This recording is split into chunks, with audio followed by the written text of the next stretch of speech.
so embarrassing. You don't like what you hear? I love it. I love what I hear.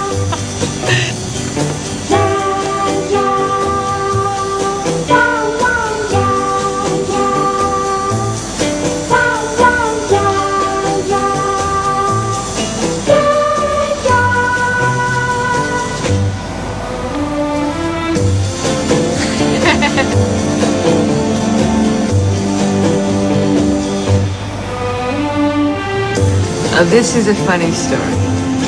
When I first started to work, I went on 25 interviews before I got a job. I thought that was terrible. You know, it's a lot of come to find out that's nothing. Anyway, I went on an interview to Stanley Kubrick and Jimmy Harris. And I had been told it was for a television series. And I went in, and usually in Hollywood, when you go on interviews, they say, hello, what's your name?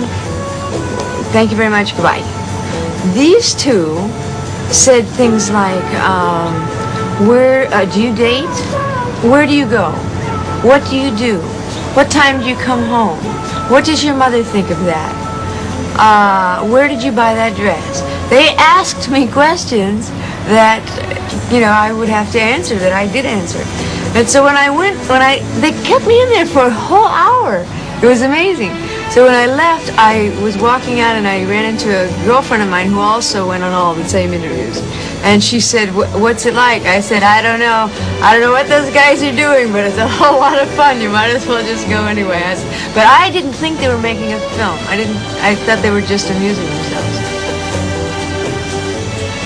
I was 14.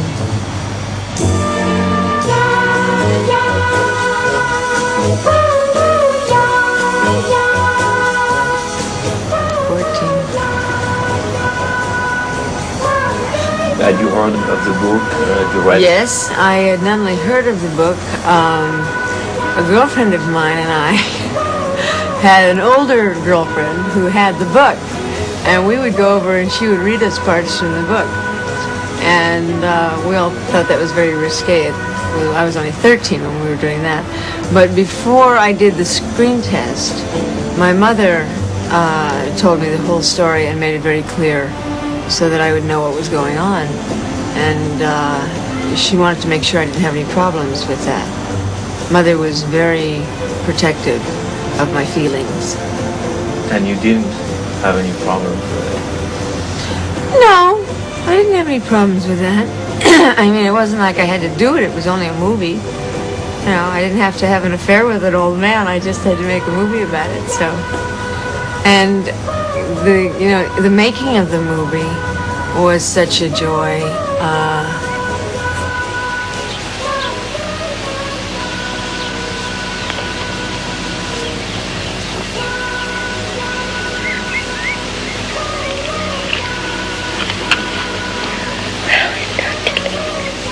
They took care of me in every way. They were exceptional. See, after my contract was over, and I worked with other people, I was shocked because I thought everybody in the movie business was nice. That had been my experience for years. And then when I found out how terrible it was, I was so hurt. I remember feeling hurt that people were so mean. What was the attitude of all the other actors towards you? I mean, you were inexperienced, right? Oh, they were all so nice. James Mason, who was such a wonderful man, he would come and say, "Come on, kiddo, let's go run the lines." He wasn't running lines for him, you know. James Mason didn't need to do that, but he wanted to make sure that I was comfortable, so.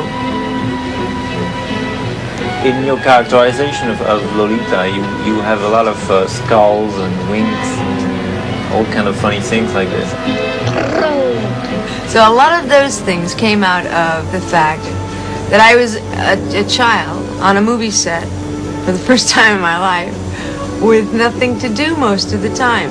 Did other things like this come from you? Like, I don't know, either the hula hoop or the chewing gum or... Well, the hula hoop was written in the script, I believe, but I knew how to hula hoop.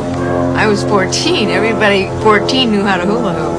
And I did, I think it took 6 days to do that, so I hula hooped for 6 days. 31, 32, 33, 34, 35, 36, 37, 38, 39, 40, 41, 42, 43, 44, 45, 46, 47, 48, 49, 50, 51, 52, 53. See how relaxed you're getting? The chewing of the gum, that was something of mine. I did that. To make perfect bubbles, what you have to do is you have to get the gum just right, and then you have to take your teeth and make it into a long thing, and then you have to blow it very slowly.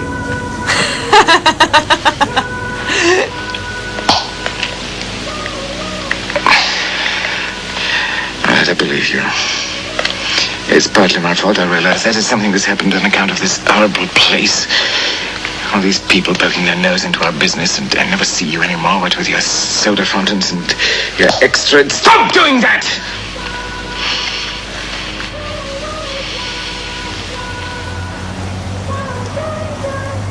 I think initially, before they knew me, they felt that they were going to build a star, and in the fashion of the old studios, create an image, and it would go on for there. But after they realized that and understood my motivation for doing the film, and also I pointed out to them, I said, you know, you've made a tremendous amount of money off of me, and I think you owe me the respect to be who I am.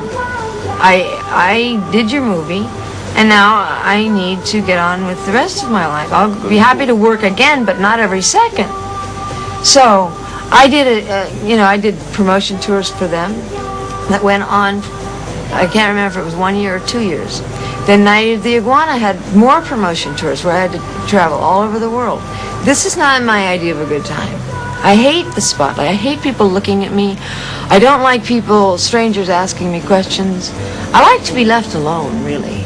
I enjoy my security, my safeness with a private life. That's why we had so much trouble to find you, maybe. Maybe.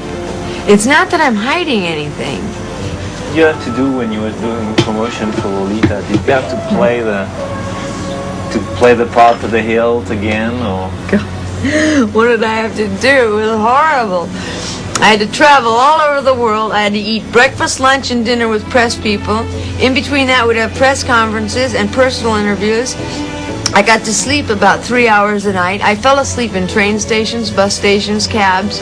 It was a nightmare. I hated it. People asked me the same questions over and over and over and over and over again for 100 times. How did you feel about making Lolita? How did you feel about James Mason? How did you feel about Stanley Kubrick? What do you think of Jimmy Ayers? What do you think of Shelley Winters? Did Lolita affect your life? I was once on a television show, a talk show. My brother had just died 2 days before that.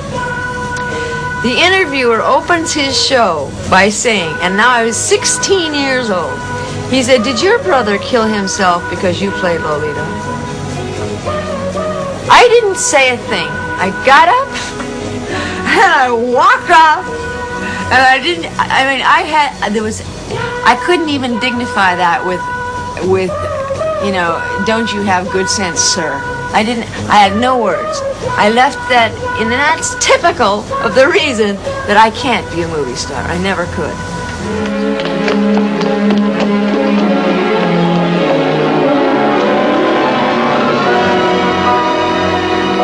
I guess I won't be seeing you again, huh?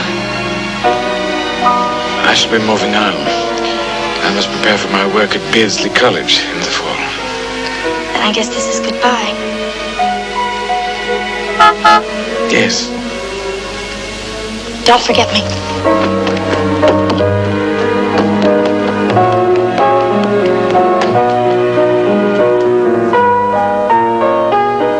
Don't forget me.